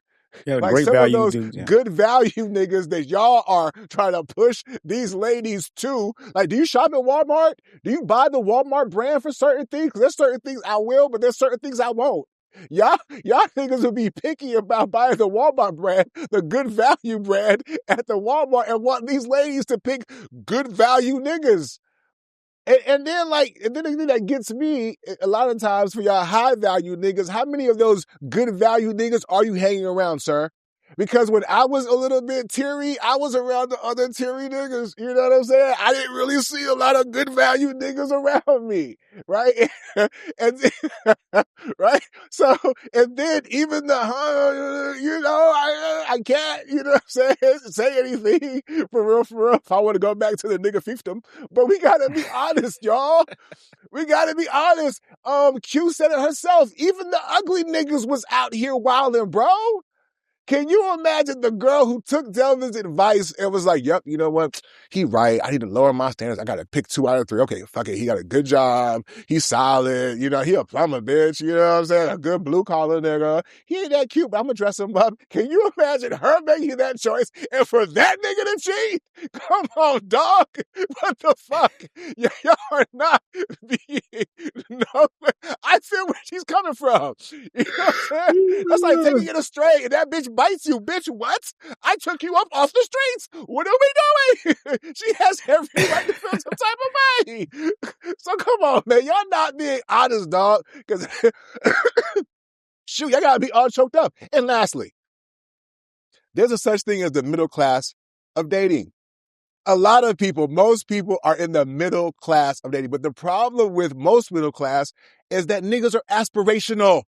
Everybody in the middle class is going to work their way out. They're trying to get out. You know what I'm saying? And here y'all niggas go, want to beat them back over the head and tell them to stay to the rivers and the lakes that they're used to. Come on, dog. Y'all are not being for real. And I'll say this. I do think you guys are mostly right in terms of using the wrong barometer for decision making, right? I'm just simply positing that y'all overplay it, bro. Y'all oversimplify it and y'all make it seem like y'all dating niggas and y'all not, and I'm not. So I don't know. So it might make sense to listen to what they're saying when they say, hey man, we tried these different things that y'all niggas talking about and them niggas are lame. You know what I'm saying? Like, what you want the girl to do, dog? The nigga don't make her vagina moist. What you want her to do is about that. The nigga don't even... Like, you just want, you know what I mean? Yeah, all right. You want her to be like Celie from The Color Purple. Like, what kind of life do you want her to have, my G? Go ahead, man. I'm sorry. Go ahead, Jay. Let's speak up, fellas. She can date the guy at Walmart who gets all the KY gel he can put his hands on. They can make it work. You know what, since I don't want to talk, Delvin, I got a question for you, my brother. Can you please give the women out here, since you mentioned it earlier, give them a quick 1, 2, 3 tutorial on how to vet for potential, my friend? Like, give them a little quick 1, 2, 3. Since it's right there, give it to them. How to vet for potential, because you're asking women to just roll the dice with niggas. So can you give them a quick pat on what they can look for when they're looking for potential? Yeah, I mean, since we got all of these degrees but can't seem to figure this shit out, which is also weird, but whatever, I'll play along. What's his plan? What's he doing? What's his 5-year thing? Do they still ask about that shit? I don't know. You can look at the behavior and kind of say, okay, well, they're into this kind of stuff now, and I think this is probably where he's going to be. I don't think it's that hard. If he's in the engineering school and he's, doing his calculations, he's probably going to end up being a successful engineer. That's a good leading indicator. Look at, like I say, he's going to plumbing school, he's getting his trade. He's probably going to end up doing something along those lines. What's his trajectory? You can look at a trend line. Now, that's not to say he's going to end up there. Results may vary, but you can just start putting together some data points, ladies, and start painting a picture. I don't think it's that hard. Hold on. I keep hearing about women's intuition. How is this a thing? Hold on. No. You didn't answer my question because I was just thinking that. You just wanted her to be a gold digger. I got that. Cool. You want to give her the training to be able to tell his long-term financial trajectory. No. Got it. But can you tell me how she's going to know that he's serious about truly committing to just only her and having a family? What litmus test of potential are you talking about, sir? His behavior. Just observe it. Okay. You think that simple? It works You when think I that's do it. simple, sir? Yeah. Like, you must not have been a player. What the hell are we talking about? No, I was a I was dork. ready to say, But- I was just What are ready we to say, talking like, about, what? Whatever he does, it's going to bear out. You have not. You're going to see it anyway. She's going to find out when her heart is broken, Delvin, is what the fuck is wrong with your ass. She You made just it seem like it she was all just easy and might. clearly was not, These sir. niggas are not super villains. They're not Lex Luthor. They're not that smart. So And neither are the victims, my friend. So what are you talking about? I'm just going to say this. I Look, wish men. You know what I wish men were really these diabolical super geniuses that are just these master manipulators. I wish that was the truth. Why do they have to be master we'd be on Mars by manipulators? now. Why can't they just be liars, bro? Yeah, I was just thinking that also, like, you keep talking about master manipulation and diabolical and whatnot, and you're completely neglecting the fact that, let's be honest, Yes, the niggas first 6 lie. months. Why? This is not a revelation. Yes, they Right. lie. But Yes. so these Account women are for that. supposed to vet. So they're supposed to magically account for the fact that niggas lie. Got it. Yes. So they're vetting the potential based on the fact that niggas lie. Got it. There's a certain percentage of that. Listen, I'll tell you how to do it. This is a contact sport. This is You not just even give getting. them a 3. You not give them a 3. Look at that. You Tell him he can get a side chick and see how he responds. Okay? That's first. What? During okay? the 20s? Huh? Yeah. Listen, I'm just saying, if you tell a nigga, tell a guy he can get a side chick, okay? And he goes, and you're not really with that, then they'll let you know, right? If he goes, oh no. Now he might be a good faker, but at least you know you won't catch him on some easy cheating stuff. Like he won't be easily caught. He's not going to embarrass you out in the street, right? He can keep himself together. So offer him a side chick or a threesome. See if he takes it. That's a good one. Yeah, I didn't think about that. Right? I was not being toxic See enough. if he can keep money from one paycheck to the next. They'll tell you about his finances. You know what I mean? And see how he is when he's mad. And then they'll let you know right there what kind of guy you got. And y'all missed the point that y'all think that's what it's about for women. You know what I'm saying? They're willing to date the broke dude. They're willing to date they're looking for other things like commitment, some level of emotional security, right? There's other things that might be more valuable to them. And y'all have not given them 3 things that they could use to discern whether or not the nigga with potential or the one that they should just give a chance to, right? And the thing that kills me about y'all, like not y'all, just y'all, but like niggas in general, like who've been around, y'all act like y'all don't understand the game none. I mean, all these him conversations, y'all act like it ain't hard to just give them a whiff of. There's a fragrance of, there's an aroma, there's a captivity that's happening here, baby. Like, what do we say? Have y'all never, y'all expect, like, y'all might have. I'm just trying to figure out how's the emotional availability in the therapy speak gone up, but people's interpersonal skills have gone down. Bro. It's all cap, fam. It's all cap. They're still healing and all. It's all cap. I told you many pods ago, that's you listening to women. I told you, like, that's you doing that. I don't. Okay? Because, so why are we doing that, right? I trusted them, yeah. I mean, in terms of, like, go ahead, Q. I'm sorry. You want to get in there? Yeah, no, I just want to, so for me, I wanted to add to that. It's like, because we keep talking about like people being in various stages of healing or whatever. And it's like, for me being a mental health first aider, like mental health instructor, I feel like people, like, regardless of if you are healed or not, like there's always a work in progress. You know, because it's like on a daily basis, it's like going to the gym. You know, you're not going to go to the gym once and be like, boom, got that one little peck right there. You're going to go to the gym on a regular basis. You're going to maintain your mental health. You're going to maintain whatever it is that you're learning. So it's not like a thing where it's like, oh, I'm healed, I'm done. It's like, no, I'm healed and I'm going to continue to work on myself. So it's like, if I ever meet someone that are like, oh yeah, I've done the work, I'm there. To me, that's a red flag, because I would think that, that's like the person who's like, oh, I have all the knowledge that I need. I don't need to learn anything else. Because we all know that, like, both of those things are false for me. Yeah, listen, I'm just going to land with this before we move on to the next topic. I just think we need a little bit more empathy here, guys. Like, there's some truth I have to believe in what Shorty is saying. And also the other thing I was going to say about the middle class of dating, there are some people who are attractive enough to where it becomes kind of a problem. I feel like the people who know they're ugly, Jay, you're talking about the 2s and 3s, they know what's up. You know, most of the time, they might overshoot a little bit, but they generally are coming together. People are still coming together, y'all, right? But I do think there are some people who, both men and women, who overshoot their shit. They think because they got a job at Wall Street, they're making $80,000, he think he the shit now because he's almost at $100,000.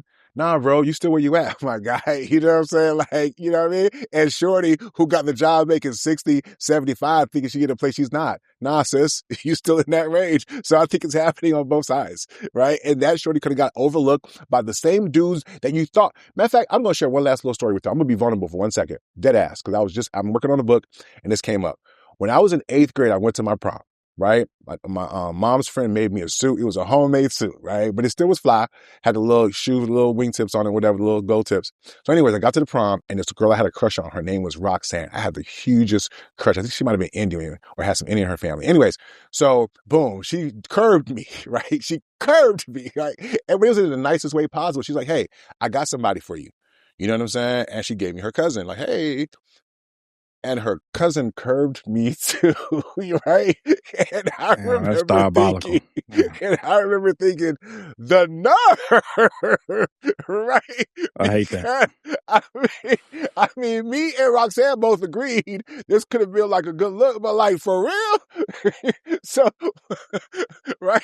So what I'm saying is like, y'all get the point, right? Y'all get the point. We'll go ahead. I was just. So it's actually interesting that Devin kept talking about potential. And I want to say there's a whole lot of baby mamas out there that was building off of potential and leave it at that. So if we're saying the dating pool was never as clean as people like to make it think, especially the men who seem to think it was so clean and so great at the time, the next question becomes, were we even taught how to navigate the waters? Could we navigate the waters, right? Especially Black women.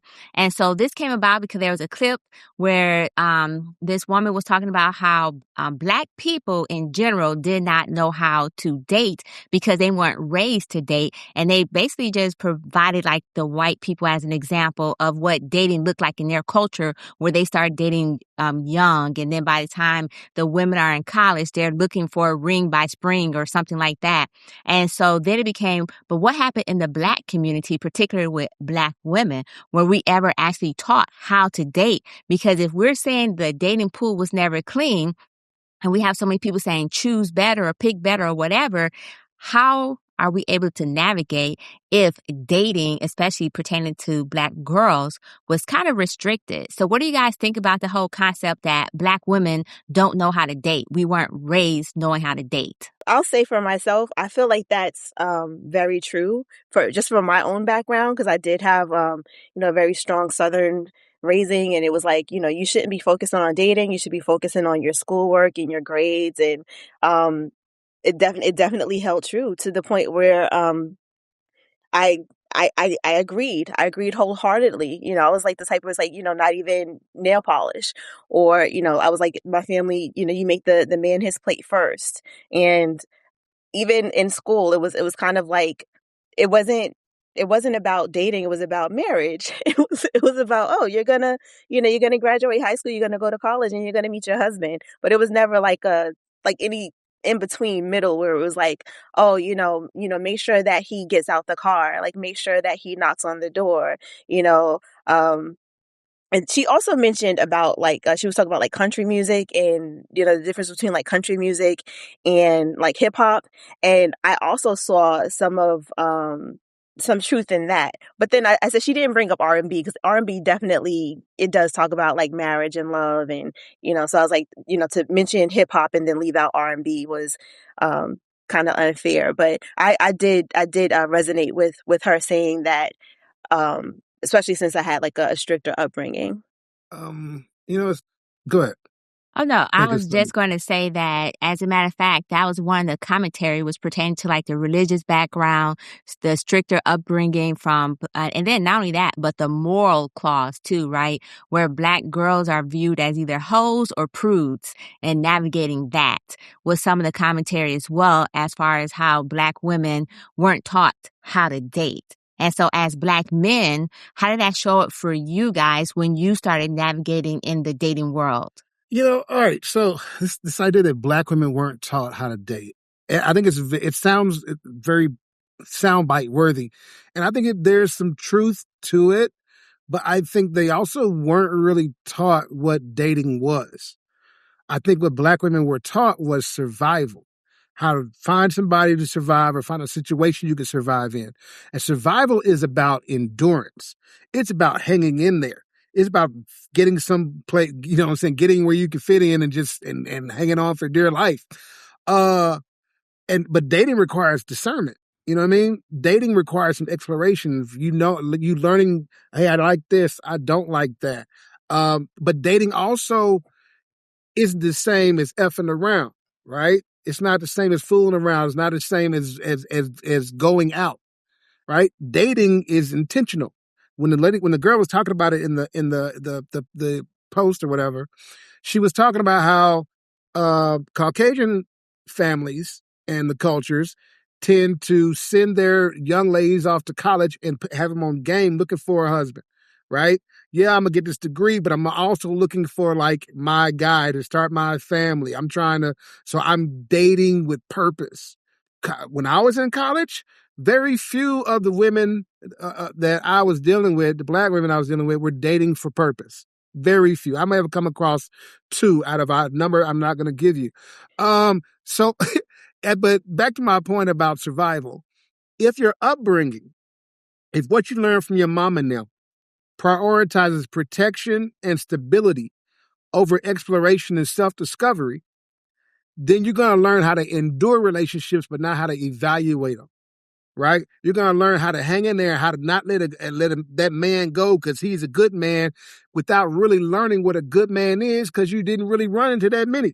You didn't really date them. You might have effed around. You might have clapped some cheeks, stirred some macaroni, but you didn't really date them with the sense of finding out who this person is. It almost goes back to the thing we were just talking about, right? In the previous segment about the problems in the dating pool, right? Maybe the problem isn't the dating pool. Maybe people didn't learn how to swim. Right? Because I think that's kind of where we're getting to now. And then, I think SNM, you touched on religion. And yes, religion is a huge culprit. Religion makes sex so filthy that married people in the church don't hardly want to talk about it. That's crazy, right? So there are topics that the church doesn't handle as well as it could. And the church doesn't really do dating very well. It could probably do it better, but we could as a culture, right? And I think the biggest problem that was, even in the church, that mating up, that matching up, it was really would stress submission without really focusing on selection. Like, how do you discern this dude is a good dude? He's the right dude. He's not gassing you, right? Because just to cap my point off, endurance isn't the same as discernment. Just because you're in a relationship for a long time doesn't mean it's the right relationship for you. My last thing I want to say, I'll save if somebody else doesn't say it. I got one more point, but I'll come back to it if nobody else makes it. Can I say something about what he said, though? Yeah. Okay, Yeah. so because you were saying about like the intentional dating, and it's like I definitely understand that as well and resonate with that, because it's like I feel like, to bring it back to the white people dating, it's like they were putting their children on birth control. They were putting their daughters on birth control because they're like, okay, you're out there and you're dating. But for my generation, when I was growing up, it's like, you better not talk about birth control. You better not think about birth control. You better not be thinking about anything. It's like, that's not happening. You're not doing it. And it's like, I feel like it set a lot of young women up for failure, because it's like, it's obvious that they're going to go out there, they're going to date. And I'm not to say that it's obvious that they're going to have sex, but to have that discussion and to, just give them that armor to help to protect them against anything where, they may get pregnant. It wasn't happening because that wasn't a discussion because of, like you said, religion or, strict backgrounds or whatever the case may be. I just want to double tap on what you were saying as far as like the intentional dating. They set them up for that success by having birth control and not being like, oh, now I'm pregnant and I have to get married. I just want to say, I think this is a far bigger thing than it feels like it is, right? Because, hey, Black women weren't taught how to date. It's not a small thing to say that, but I want to zoom out real quick before I zoom back in, because I don't think either Black men or Black women were taught how to date. I think we were taught how to perform dating, or dating rituals. We'll just leave it at that, right? Hey, I call you, I pick you up, I take you out to eat, right? But what exactly is dating? Exactly, right? Like, so in the context of comparing it to white people, right, I feel like oftentimes the conversation is they're dating for marriage. right? There's a value of marriage placed there and they were given certain freedoms to allow themselves to explore. But I think at the end of the day, there was this value of marriage that they ultimately came to. And when they were in fertile environments, they made the choice to find their husband and get that MRS degree, right? That's the conversation that we're talking about oftentimes when I hear this and comparing it to how white women date, for example. So I think it starts with the fact that unfortunately in many of our communities, marriage isn't seen in the home, you know? So therefore, even if like they were dating from before and had more experiences, then maybe some of the conversations at home was not about prioritizing marriage. So yes, it's church. Yes, it's all these other things, but there were societal things. There was, and you know, it's funny because with the Clifton Powell conversation, for him to admit certain things that he talked about how it's passed down. In this conversation too, one could say that there are certain things that are also passed down. Right? The lack of self-awareness, the lack of self-knowledge, the lack of how to love, or in this case, how to date, right? Like, look at, right? Can we still give them grace? Right? Because I oftentimes do understand that sometimes people were not given certain tools. They were not, they didn't know what they didn't know, right? Some of y'all think y'all loving somebody and y'all are just performing what you think love looks like. Right? Without really digging deep enough to either recognize if it's love in the first place. Right? Because we get taught to perform things. If I show up this way, this person shows up this way, we made this commitment and we're going to write it on out. And y'all are calling that love. So I think it just starts with the definition of dating. I do think that in the current dating market, the fact that women still don't know how to date is the biggest problem in the dating market. And I think that's why oftentimes it sucks that it feels like, hey, we're picking on women, or the conversations are picking on women. But truthfully, I said this before, like if you're the person who needs the most help, it makes sense to give you the most attention, right? Because you're the ones who complain the most about not having the good outcomes when it comes to dating. And then sometimes guys will try to give you advice, sometimes good, sometimes not so good. But it's just the intention is there. It's still love, right? But the thing is like, and to be honest, like even some of the advice shows that niggas don't be knowing how to date for real, for real. You know what I'm saying? Like, and why are they dating? You know what I mean? Because if dating for marriage, a lot of guys aren't.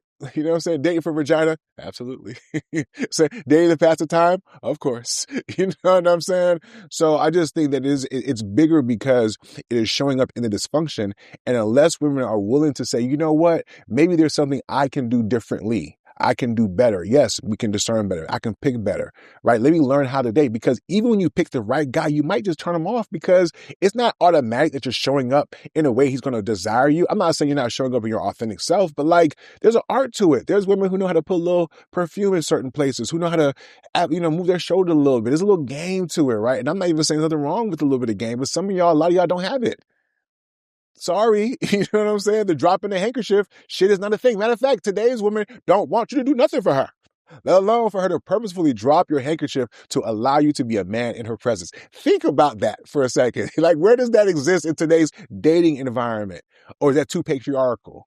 Right? Or you don't want to get into that bag because you don't want to be submitted. Whatever, man. Like, come on, man. This, on top of the fact that you're not even taught how to date, you are taught things that are probably counterproductive to, you guessed it, dating. You know what I'm saying? Like, you know what I mean? Like the idea that a guy can't even show up with flowers in 2026 without being some type of herb or whatever. Really? Really? Wow. So yeah, excuse us if brothers are, evolving to the style of dating that y'all claim that y'all want. You know what I'm saying? Even though y'all have no clue what the hell y'all doing. But go ahead, SNM. I see you want to get in there. Actually, I was going to see what Delvin had to say on this topic really quickly. Oh, my bad. Yeah, no. I mean, I think it's true on both sides. I mean, what I do personally as a girl dad, so I have a personal vested interest in the way this dating thing plays out, is to be that example. And Nick, I think you touched on it earlier. A lot of people emulate what they see, at least to the best of their ability. And if they don't see shit, then like, well, I'll just do what my friends do, or I'll go listen to some R&B and try to recreate that and hope that shit works out. And it ends up being a mess. But as parents, I try to show an example how her and her mom interact. take her out on dates and don't, bullshit her. Like the same conversations we have on the podcast. Like I talk to my daughter this way and she thinks it's hilarious. My wife hates it, but she thinks it's hilarious, and I just be straight with her and say, listen, I'm talking to you not just as your dad, but as a man. And this is things to look out for. That whole discernment piece. All I can give you is all the discernment I've accumulated and I've observed and how it's worked out for women in various stages of dating and interacting with men. And hopefully you will, absorb a lot of this. But if not, then, there are going to be some heartbreaking, some things along the way. But just managing her expectations and be clear about what she wants and what to look out for. Again, that whole scouting and spotting talent. What are you looking out for? What's important to you? And that's going to change over time. So I just told her, things may not work out. First boyfriend might break your heart. Don't beat yourself up. There's going to be some bumps along the way. Dating is a contact sport and everybody's going to get touched. So just, have the best experiences that you can. And, when you need a shoulder to cry on or something doesn't work out or even great things, you know what? I'm here for you and we're going to talk about it. That's my little contribution to trying to make dating great again for Black women. Because I have one in my house. So this conversation is interesting to me for two reasons. One, I actually grew up with a very strict household as well. As a matter of fact, I wasn't even allowed to date until I was 18, which told me my mother set me up for failure. Because, and I say failure, even though I've been married for so long, because to be honest, when I got out there, I didn't know how to date because it was like, okay, I've snuck and had a boyfriend and realized he was batshit crazy. And my first thought was, oh, this is because I didn't honor my mother and father because I grew up super religious. And I was like, this is why this dude was batshit crazy. And so for me, it was like, there are things and red flags that we should have talked about. There are things that we should have had conversations about. But the only thing we had conversation about was don't get pregnant. And it was like, okay, well, how can I get pregnant if I'm not having sex? Well, don't have sex. Okay, but I'm not having sex because I'm not allowed to date anyways. And in my particular case, I have 4 brothers. My mother will make sure my brother is with me at all times. One of my brothers was with me for the most part because that's how paranoid she was for her own reasons that had to do with her trauma as a child, right? And so with that being said, I think that in our community, because I also grew up very religious, where in the church, they did teach us about how to submit to a man, they said how to get a man, but it wasn't really how to get a man. It was how to keep the man. And of course, it involved cooking, cleaning, and submission, right? Which is fine for, especially for that particular generation, or fine for however you want to show up. But one of the things that we don't talk about is society pressure. We're making it seem like it's so easy for Black women or Black girls to date when we already recognize that Black girls are viewed as more sexual at an early age, or some people are aware that Black girls are viewed as more sexual as young as 8. And let's not forget, in our community, if we see a Black girl with 2 or 3 different dudes over a course of a month, we already calling her a hoe. So now we got society pressures saying that, oh, she's a hoe if she's seen with too many folks or too many guys. But at the same time, we're telling her she needs to date. And they don't know how to date. I agree with Jay in this particular case where the Black girl was raised for survival. Like we were raised and taught to survive, right? We weren't raised and taught to learn interpersonal skills. It was all about go to school, get your degree, get a job. If you find a man along the way, that's great. If not, that's okay because you fall back on your career, you fall back on your job, you fall back on your education and so forth. And that's part of it as well. So we have societal expectations and then our own community expectations that are placed unrealistically on young girls who are called fast when they're looking, or even if they ask questions, oh, she fast, oh, she hot in the pants. So we have to have that conversation as well when we talk about Black women not knowing how to date. There's so many other aspects to this to me that is not just a simple fact of, oh, we don't know how. And it's true. In most cases, we don't because our community itself does not lend itself to teach us that. We just got done talking about how Clifton Powell didn't even learn how to love till he was 69. You know what? The first thing my mother told me about men was don't get pregnant. And as a matter of fact, to be honest, and this is going to be too much information, but hey, we family, love. When I got my cycle, I didn't know what the hell it was. Why in the hell did I not know what my cycle was? And This is because I was young and I ain't hit sex ed yet. But my mother never talked to me about it because there are some things that particular generation wasn't comfortable having conversations with their daughter about.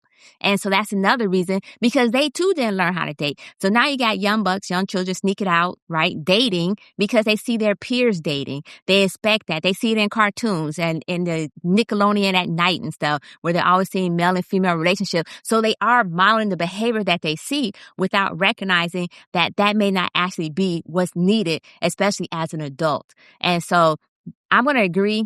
Black women don't know how to date. I think the Black community in general don't understand the concept of dating because it wasn't presented to us in a manner that we could actually truly model because of our own circumstances within the community. I do want to say one quick thing, and you kind of mentioned it in passing.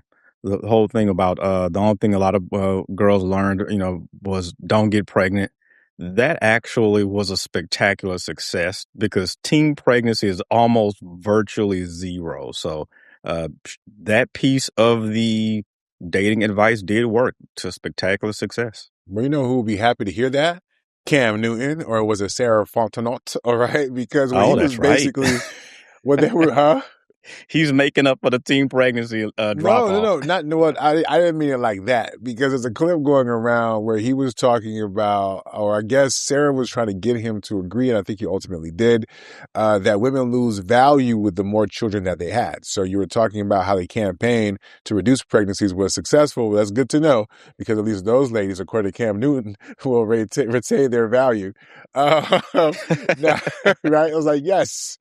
Now, are we going to be honest in this conversation? If not, this could be a quick one and we can just zoom right by it. But do you guys agree that, and I think the way that Sarah positioned it was, there's layers to this, right? So a woman who is not married and has multiple children from different men.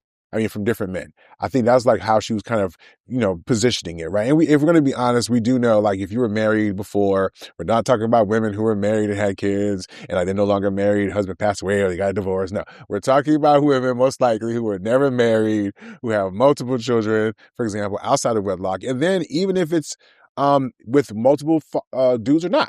So do you agree, can we be honest in this conversation, that women lose value with the more children they have before? So I'm going to say yes. I'm going to say they lose value in a man's mind.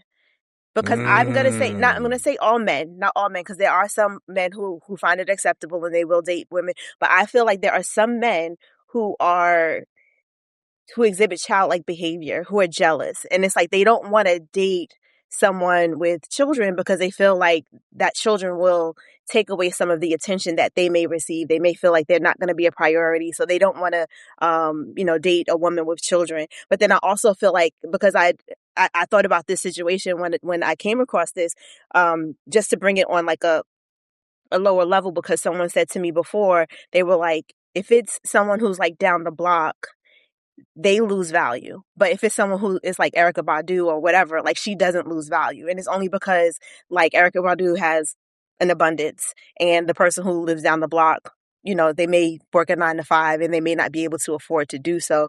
So it also depends on like who you are, the way that people look at you as to if you lose your value or not. But yeah, that was my take on it, because it's like men for the most part feel that children are a woman's responsibility. So it's like the more children you're having, the more responsibility that you have, whereas a man can walk away from that responsibility. A woman is going to be there. Most women are going to stay there, be there, and raise the child. So that devalues them in a lot of people's minds, in my opinion. Let's be clear real quick. Erykah Badu is an anomaly. She's an exception to the rule. Let's be clear about that. Go ahead. Yeah. So I'm going to agree with the first part of what Q said and probably disagree with the rest of it. The part where she said it does lower the value, I agree. Here's why. Okay, so first, let me cape a little bit and say, whenever we start using words, I'm sure S&M will agree, to describe human beings and their relationships in terms of value and assets and depreciation, we are reducing it, okay? We're not treating it with the kind of care.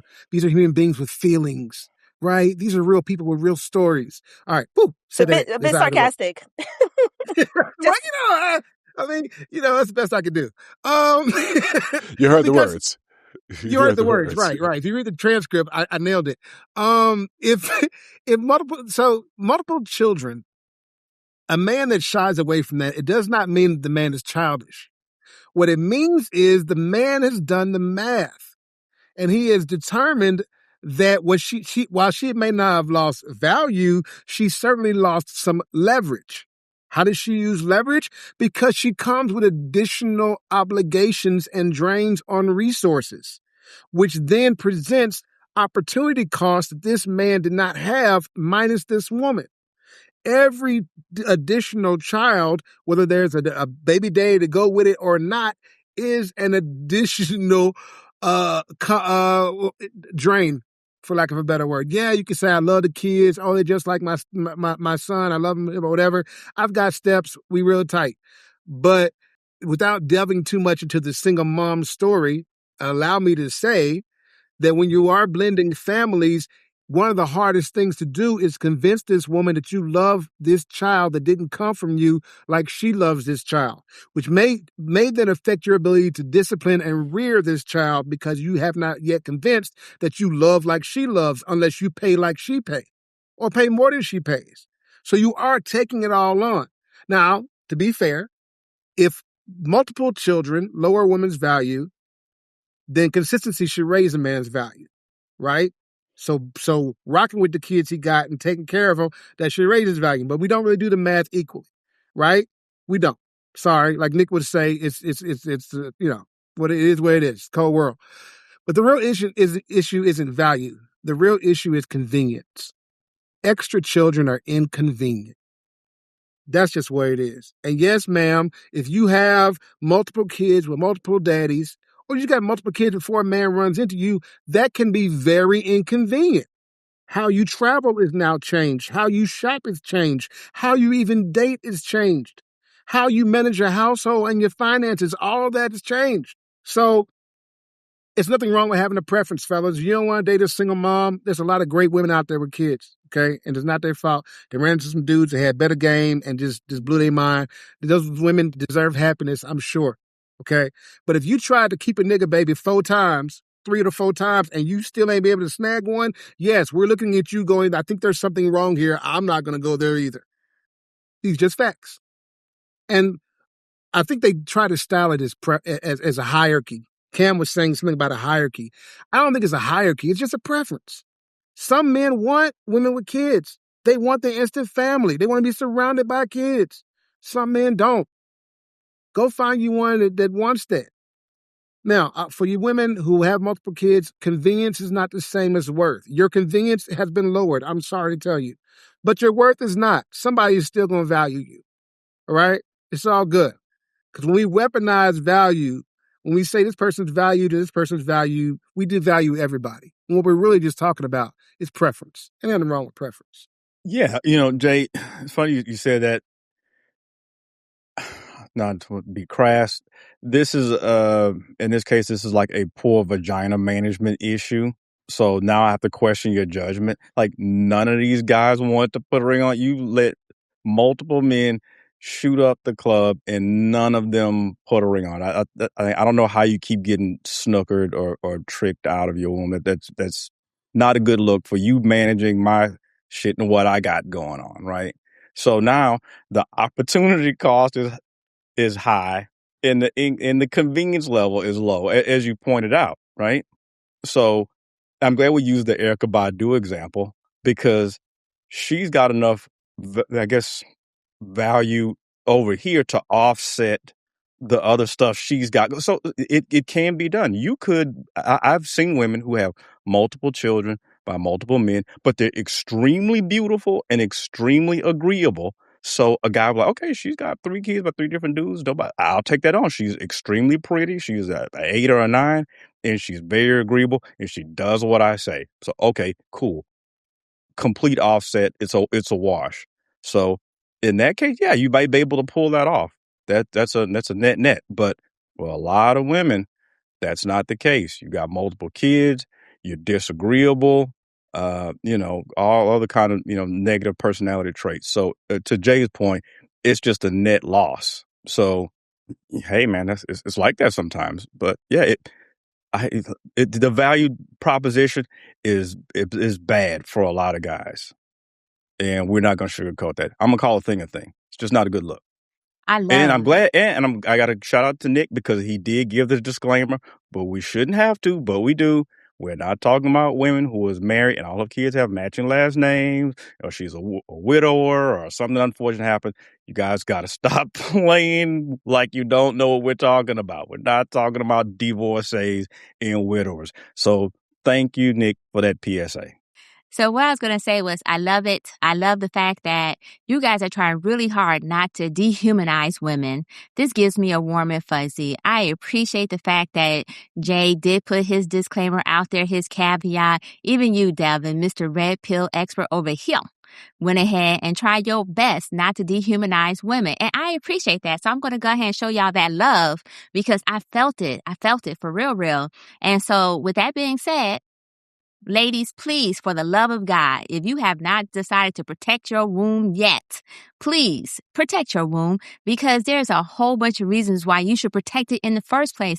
Not to mention your health, your lifestyle, the guy you're with as far as the dating on potential and getting knocked up. Like, you don't have to get knocked up by every man you with because it is a discernment issue at that point. And I know you feel the love, you feel it in your stomach and you're like, ooh, the butterflies and I really want to do this for him. But at the end of the day, he gonna have sex with you with a condom or not. He don't care. He just want to hit it. So let them wrap it up because as you can hear, your market value decreases significantly simply because you have multiple baby daddies. And in some cases, because Kim actually pointed out, even if you have one baby daddy, but you got 5 kids, your market value still decreases because you got 5 kids. And in his case, he was basically talking about lifestyle compatibility, as these men indicated on the panel, that if your lifestyle is one way and my lifestyle is this way, then you having all these kids is not congruent to my lifestyle. So therefore, you lose value in my eyes because it is about the convenience of that particular lifestyle. So for the women who do have multiple baby daddies and whatnot, just know motherhood does not erase value. It increased your responsibility. Okay, let me be honest. It erased your value in some men's eyes. But hey, guess what? Being a mother is its own reward. And so you can take that to the grave. And like Cam said, and I hardly ever agree with anything Cam said, so trust me, I was shocked too. Cam said, find somebody who's going to treat you with the same worth he's going to treat your kids. And if you manage to do that, then kudos to you, ma'am. But most importantly, for those who got 1 kid, 2 kids, or no kids, please protect your womb because not everybody deserves a child by you and not everybody deserves that grace. So please, for the love of God, protect your womb. Okay, listen, I feel like you guys said so much. We can just wrap it up now, right? I mean, you guys were so thoughtful and really touched on all the main points, and I think we politely ended it. But I don't want to be so polite, right? So let's just cut to the chase real quickly, and then we can get the fuck up out of here. This has been a great episode, but I feel like we have been a little bit polite. I feel like we're being really polite this episode, which is great because we got company. That's what happens when you have company. Hey, Q. So everybody's nice except for me. Maybe I want to, I scared you a little bit. But listen, man. Okay, let's be honest here. There is a hierarchy. There's just a lot of judgment that's going on here, y'all. Let's just cut to the mustard a little bit. It's judgment. All right, you had sex with multiple. We understand that, but you have evidence now that you got knocked up by multiple dudes that people are judging you. Men and women are judging this. Let's be honest. Right, let's be honest. It starts with if you're married, woo, like top of the top, right? Men and women get respect for, you know what I mean? It is what it is, right? You can have as many kids under that covering. Ain't nobody really judging. It's expected. You're doing your job. Matter of fact, you might even get, oh, what a great mother and wife you are, right? But sans that, right? And then, it still includes widowers and divorcees or whatever, right? But if sans that, people are looking at you. It's like a credit report. It's like a bankruptcy on your credit report. Like, damn, bro. Not a repo. Except it's not 7 to 10 years. That's just like 18 plus years. It's like, oh, wow. I have to consider this as part of the application process, which I was saying, basically. So, but the truth is, again, this is for you out there. It depends on the person, man. Y'all say that, but y'all ain't saying it for real. Like people lose value for all kinds of reasons. You could just be dumb and lose value. You know what I'm saying? Your breath stink one day and lose value. You know what I mean? Like, there's so many different ways that to the particular person who is trying to value you, you can lose value, right?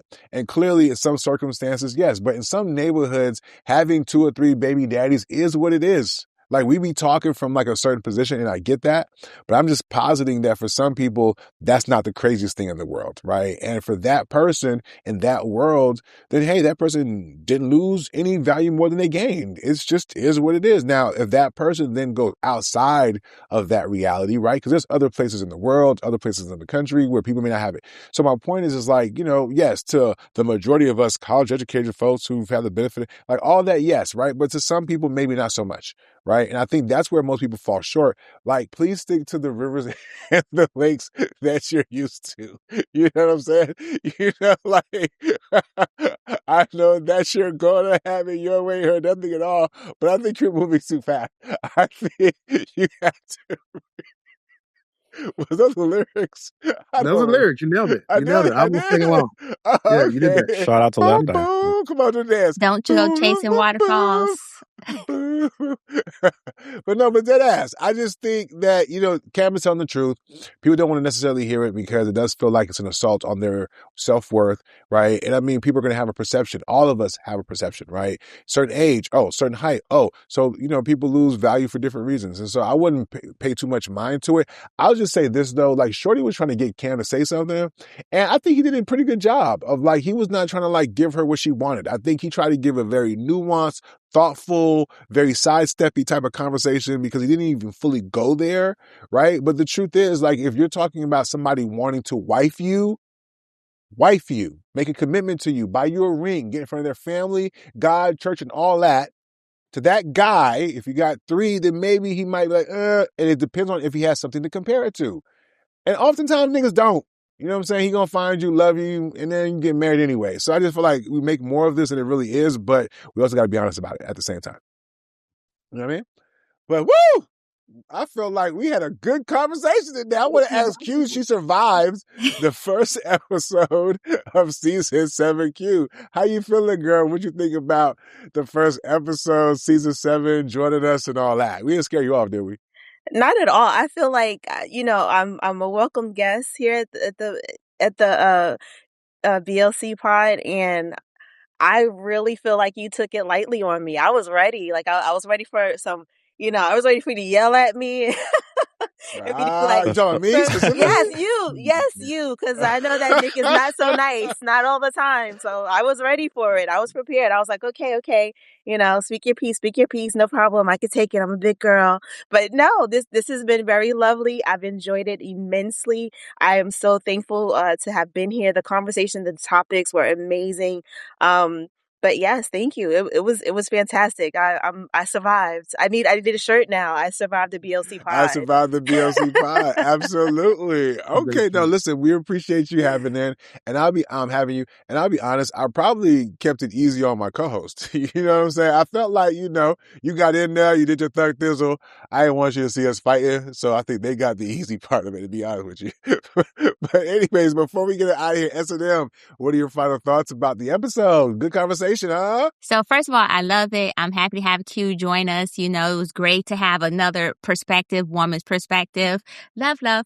And so I'm going to have to say, I'm hoping season 7 is not about the blame. It's all about growth, right? With like, we need to get past the arguing about value options and who picked wrong, when they picked wrong and whatnot. And we need to start building towards something, because if we never take the opportunity to start building anything that's worth keeping, to include your relationships, then we'll never get anywhere. So I'm looking forward to season 7, because in this case, we all about accountability, but accountability is a 2-way street up in here.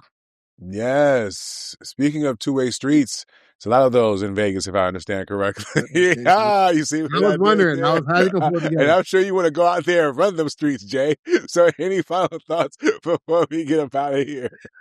Yeah. No, I'm happy to be here. Really glad that Q was able to join us. Glad to be back with my folks. Great conversation. I could not have thought of a better beginning for season 7 than this episode 1. Every topic to me had I saw a theme, right? It came back to one thing. right? And that one thing was like the story we tell ourselves to avoid changing. Parents tell stories, men tell stories, women tell stories. But growth begins the moment we stop protecting our fragile egos, right? And we start being accountable. And it's not popular. Nobody really likes it because it requires you to update who you think you are. And most people would rather defend their past and their pain than develop their future. But fortunately, I know if y'all tune into the BLC pod, that's not you. I know that you are all about accountability. Probably got the t-shirt.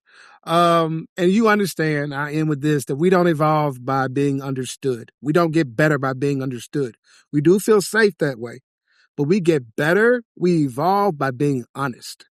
So we just got to be honest, y'all. And that's what you can count on us for this season of the BLC pod from Mr. Goodwoods. I'm going to give you the honesty. I don't care what Nick say I'm doing. I'm giving it to you real. You tap dancing, Gregory Hines in it. You're right. Delvin, any final thoughts? Man, it's a great kickoff to season 7. Glad we could have our guest Q here to join us. I don't think we misbehaved too much in front of the house guest. So hopefully she'll be back to kick it with us and, have more laughs and more jokes and tell more truths. And, nobody's lived a perfect life. Have a little grace for each other. Have some grace for yourself. And let's just all, keep doing this thing we call life. And let's be back next week. No, I appreciate that, man. Listen, I'm trying to keep it short and simple, man. I don't think you lose a lot by giving a lot of grace. It's free, y'all. Grace is free. You know what I'm saying? For real, it really is. Now, I get it if you're talking about people who are affecting you specifically, but like oftentimes you're not talking about those people, right? And I do think there's a benefit in giving people grace because you're allowed to see more. Oftentimes we can't see beyond ourselves, our feelings, our experiences, our projections, right? So for me, I like to practice as much empathy as possible. So I say that to say, a lot of times when y'all motherfuckers hear me talking on this goddamn mic, you don't know me very well. You don't know what my life is like for real. I live a certain type of way. Just because I have the ability to see beyond myself and have conversations and try to understand where other people are coming from, you can call me whatever the fuck you think that means or whatever that definition is, but I would challenge you to have that conversation on this motherfucking podcast or any other place on YouTube. A lot of y'all niggas be talking a lot. Y'all be expecting yourselves out of other people. I ain't that type of nigga. You know what I'm saying? I have enough grace to understand that other people have different experiences and they may never be Nic Nice. I mean, come on, man. For real. Could you expect them to, right? But I get it because maybe y'all the good value diggers that I was talking about before. There's enough of y'all on the shelves. You dig what I'm saying? So with that being said, don't forget to like, subscribe, follow, and all that good stuff. And of course, we got the motherfucking merch, nigga. Okay? And I'm shady as fuck. You already know who it is. You already know what it is. On behalf of SNM Jones, Delvin The Expert, Just Jay, and Q, what it do, boo? In the building. We'll see y'all next time. Until then, be easy or stay the out of our comment section. You heard?